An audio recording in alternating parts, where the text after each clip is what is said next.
Hello my favorite readers, this is Wolf Girl here, and today I'm going to be doing the 25 bookish facts about me. And I'm telling you right now, this was hard. I YouTube stalked several booktubers to figure out what the hell they said because I had no idea what to say. So yeah, like Allie from Hardback Hoarders and Justy the Reader, I kind of stalked them and I was like, what in the hell do you answer for some of this shit? So I did finally come up with 25, and it took me a solid hour of thinking and planning and plotting, like, what is there to know about me as far as my books go? So I did finally get it. And the first one I have for you guys is I am a hardback lover. I prefer hardback books over soft cover books. I just think they're easier to read.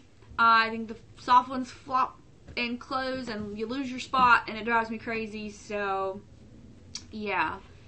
The next one is I am a series finisher. If I read a book and like it's the first book in a series, and even if the book just sucked ass, if I make it through it, I have to finish the whole series. Like, I have to. I don't have an option. I have to know how it ends. Like, it's just, So, yeah. Number 3 on the list is I have never read To Kill a Mockingbird. I know when I got to college, a lot of people read some of those, like, classic things you read when you're in middle school, high school.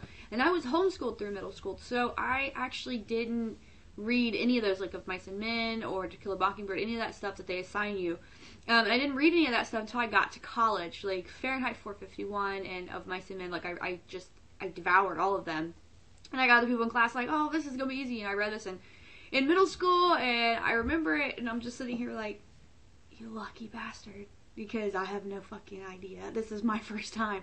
But I loved them. I loved the books. Fahrenheit 451 was probably one of my all-time favorites. And I read that a couple times trying to get all my notes and stuff ready for school. So, number 4 is I fall asleep reading. I like to read at night, and I like to read in my bed. And I will read until I pass out. And it sucks really bad when I forget to mark the page, because the next day I'm kind of SOL on where I was at.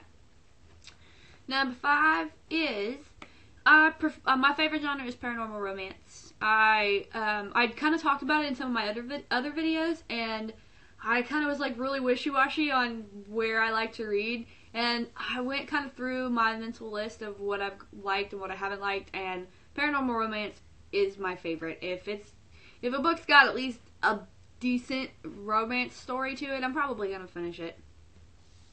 Number 6 is that I can't read strictly romance. I don't like Western romances or books that the whole plot is about the romance.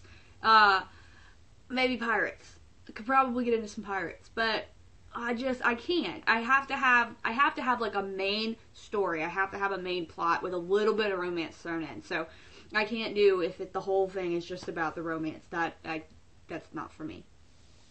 Number 7 is my favorite author of all time is Tolkien.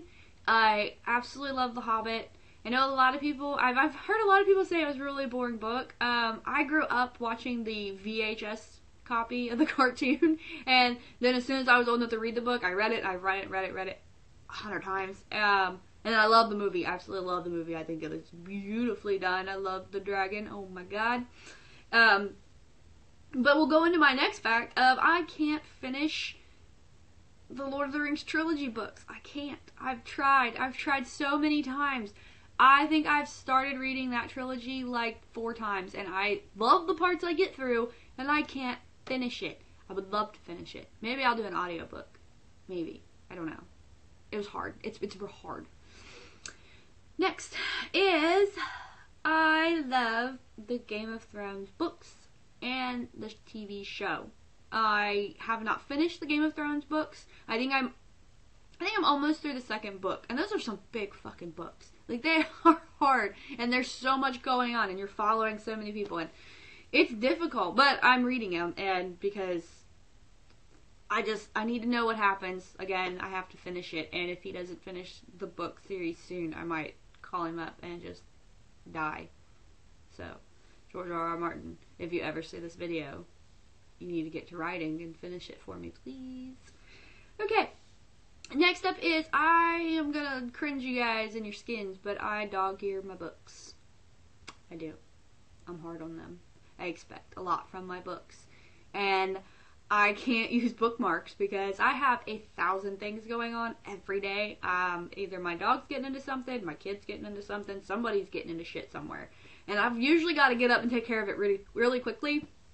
And I have to be able to mark my page really fast. And I've tried the bookmark thing, and then I get so pissed off because it falls out of my book, or I forget to put it in there, and then I have no idea where I'm at. And that drives me crazy, more so than bending my pages. I try to do it gently. I don't like crease it really hard, and I try just enough to where I know I'm going to be there, and I close the book really gently, so I try not to bang it up too much, but I do. So, next one is I love audiobooks. We moved to Alabama last year, and that is a 10-hour drive, so when I go home to see family, and we're getting ready to move back, that's why I have the box in the background. We're in the middle of moving. This week, actually, where I should be packing, I'm making a video, and I'll probably start reading before I finish packing. Anyway, that's a 10-hour drive, and we've made that trip so many times, and we usually drive at night, and I have some pretty severe motion sickness that I've just developed over the last few years, so I can't read in the vehicle without getting a migraine and wanting to vomit on everybody. So I usually drive, and everybody falls asleep because we ride at night. So I listen to audiobooks. Like, I can almost finish a book on one trip, which is pretty freaking cool, because then I feel accomplished by the time I get to wherever I'm going. And, but I love them. I listened to them when I was pregnant, and put them on my stomach, you know, when I was all like that. So it was pretty cool. You know, I've listened to so many, Septimus Heap, actually a big chunk of the Fever series from Camry Moaning I listened to on audiobooks, because the person who says the stuff, oh my gosh, I'm blanking, that person, the narrator, she's fantastic. Like, she did a bang up fucking job. Like, I really, really liked her. And when I started trying to read it on my own, I struggled because I can't do the same accent or inflections that she can, and they always pronounce the names right, and I don't. So I really, really like the audiobooks. I also like ebooks. I have a Kindle Fire, and I'm supposed to be wearing glasses when I read. I'm actually supposed to wear glasses all the time, but I don't. Rex, lay down. My dog's freaking out because he has to stay on the cable because he likes to get right there when I'm filming, and it drives me crazy because he's a diva. So, anywho, back to these ebooks. I love them. I've got a crap ton on my bookshelf on my Kindle, and some of them I own in hard copy, some of them I don't. I struggle buying 2 copies of something that I already own. I hate paying for something twice, but I mean, if it's an author I really, really like and I want to support and the book's just really, really good, I'll buy both. But yeah, I love ebooks, I love audiobooks. Any way that I can read more and I can get through more books, because everybody knows in the whole world you're never going to read all the books there are. I am going to try my damnedest. So whatever media helps me do that, I'm going to use it. The next up is, I don't usually borrow books, mainly because I do dog ear and I do read with them, and I do eat with them, and I drink with them. I take them everywhere with me. I've taken them to the bar. I've taken them to, you know, daughter's dance recitals. Like, they go everywhere, and so I bang up books pretty bad, and I feel bad. I'd feel bad if I ruined somebody else's book. So I don't typically borrow. If I do borrow a book, I actually have a couple that I've borrowed from my aunt, and The Clockwork Angel, maybe, and it's not Fallen. There's another book. It's driving me crazy. It's another angel book. She's a real big angel reader. I do my damnedest to take care of them. Like, I won't dog ear them, and usually if I'm borrowing something, I will typically sit down and try and finish it in one sitting, so I don't have to pause, I don't have to fold it over, and I don't have to worry about it, and then I can finish it and I can put it up, and I'm like, okay, I'm done. I'm gonna give it back to you before I lose it, or, well, I won't lose it. I never lose books, but before I, you know, fuck it up. Next is, I would much rather buy a book. I don't always have this option, so I do utilize the library a lot. I'm constantly going to the library. Last year I had like this fucking library binge, and I went through like 40 something books over like the September, November, December break. So yeah, I definitely read a lot there, and I did utilize the library like crazy. But I do prefer to buy. I like having the books. I like having them on my shelf. I'm dying right now not having any of them to show you guys until we get moved. So as soon as we get moved, the first thing I'm probably doing is putting up my bookshelf, as bad as that sounds. Next is I never unhaul. Ever. I never get rid of books. I have severe attachment issues and I can't do it. I can't. I have one time, and it's not even an unhaul. We were in the process of moving down here, and since it was such a big move, I had so many books. Like, my fiance died because the boxes were so heavy. I have so many. And yeah, so he like died. So the books that I had to buy for like college or any of the books that I just knew when I bought them that it was something I had to read, but I was never ever going to reread again, I went ahead and donated. I left to donate, and like a lot of my lit books for college, I bought all my college books, so I had a lot of those, and them are really fucking chunky. And a lot of the nonfiction that I had to read, like I read like Lord of Flies, and there was a couple other ones. I had a lot of nonfiction that were based out of Zimbabwe, which were just amazing books. They're just not something I was going to read again. So, and I know a lot of people have to use those books for classes, so I donated those, and I cleared up like I got rid of like one bottom shelf, which was pretty good for me. It killed my insides. Like my heart broke when I left them there. So I never do it. I will never have an unhaul video for you guys ever in life. I like to keep them. If I've read it, whether it's a shit book or not, it's staying on my bookshelf for life. Next. I do struggle with nonfiction books. It's just not my thing. I wish it was, because then I would be smarter, and it could be more like intellectual and have like deep, meaningful conversations about people's lives. But you know, I got a lot of shit. People got shit lives, and I don't have any more room for crap. So I don't want to read about other people's lives. I'm sorry. I do find them interesting though, and occasionally I will pick them up. But if I have like nothing going on in my life, if I got a really boring life right now, I'll probably pick something like that up. But 9 times out of 10, I got so much shit that there's just not enough room for more shit.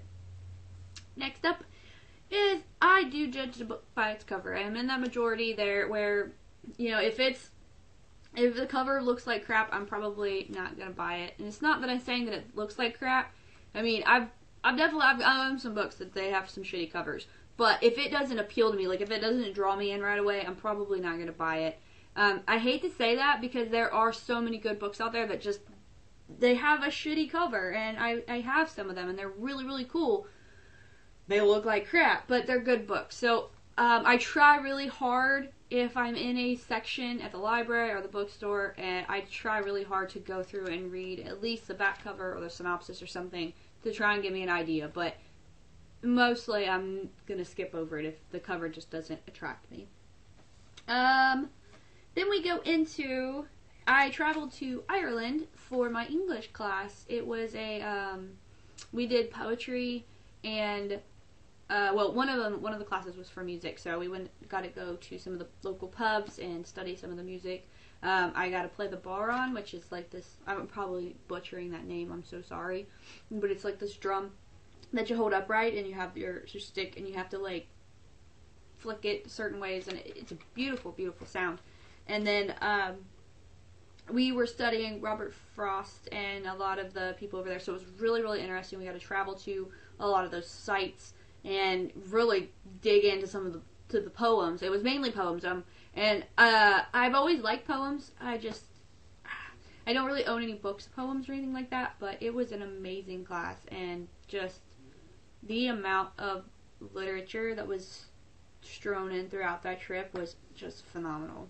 I recommend it highly. I recommend Ireland highly to anybody, especially English people, because it was really cool. You know, you get a lot of history when you go there. Next up is I love libraries. I love them. I love them. I love them more than the bookstores, to be honest, because when I walk into a library, I know that I can have my pick of anything I want. If I want it, I can take it with me. I can read it, and then I can decide if I want to buy it. So it's kind of like a trial run, and I just think it's cool as shit. It's just the coolest thing in the whole wide world. I think every city, everywhere, every town should have a library. Next is I pronounce names in books in the quickest and easiest fashion. So if I'm reading and I'm really into the story, I'm probably not going to sit there and stop and try and figure out how to pronounce this name. And I'm going to say whatever just it looks like, and I'm going to move on. Then when I'm done with the book, I will probably try and look up what it sounds like, or what it, how you pronounce it. Because then I talk to somebody and I'm saying this name and they have no fucking clue. Like, who the hell are you talking about? I'm like, from that one book. Yeah, I sound like an idiot. Next is, I own the Fever series from Karen Marie Moaning. I own her Fever series, the soundtrack, the book soundtrack. Amazing, by the way. It's Neil Dover is the artist who produced the soundtrack, and oh my god, he is so amazing, so amazing. He has like a solo, and he has like a rock, and then he has like this country sound. Like, oh my god, it's amazing. And if you love the Fever series books, the soundtrack is awesome because you know exactly where in the books they're talking about. You're like, oh my god, and it brings back all these memories and feels, and I love the Fever series. The first 5, let's see, you have Blood Fever, Shadow Fever, Fae Fever, Dark Fever, and I think there's one more. Those ones were amazing. The ones that followed Mac up until the end. I devoured them. I ate them so fast. Oh my gosh. And then I got really, really lost with Iced and Burned. Like, I really struggled. I actually just finished Iced this past year, and I started Burned. I haven't even gotten to Fever Song. I have the book. Like, my fiance bought it for me, like 20 friggin' something bucks for this book. I about died, but I'm not gonna take it back. So I'm gonna keep it. But I haven't gotten to it yet because I haven't finished Burned, and I'm struggling so bad because I fell in love with Mac, and her character arc is so freaking awesome. She just goes freaking 180, and then we get to go into Ice and follow Danny, and I love Danny, but Danny's a kid, and I associated that series with adult romance, fantasy, fae, just hard fucking core. So I struggled so bad through that book. And then into Burned, it is Barron's point of view, and I'm just dying because I like Barron's, and then you're finding out all this shit he did without her knowing, and it's like, oh my god. So I don't know, I'm struggling, but I'm trying really, really hard to get to the Fever Song. But anyways, the soundtrack is amazing. I got off on a way off. Next up is my to be read list is longer than I am tall. I've got over 100 books on my to be read. I probably will not make a video on that because it's a lot unless y'all want to see it. It's a lot. I want to read a lot. I won't get into that. And I can't read, the next one is I can't read more than one book at one time. I can, but I don't like to. And when I sit down to read something, I plan on finishing it fairly quickly, 24 to 48 hours. 3 days tops, but I plan on reading it pretty quick. So I don't like to read more than one at one time. It doesn't work for me. And then the last one on my list is I loved the Vampire Diaries books. I loved the TV show, but I love the books more than the other ones. However, the True Blood TV show, fangirl here, hardcore, I hated the books. Hated them. Mainly because I'm about to spoil this for you, so if you have not watched the TV show and you have not read the books, close your ears, close your eyes, whatever you gotta do, pause the video, fast forward, go away, it's fine. Lafayette dies in the books, and he is my favorite character in the show. And he died, and after I found that out, I'm like, I ain't reading this. I don't want to read it. No. I loved Lafayette. Oh my god, he was fucking hilarious in the show. And I wanted to read the books, because I'm like, oh, this is great, because I found the show before I found the books.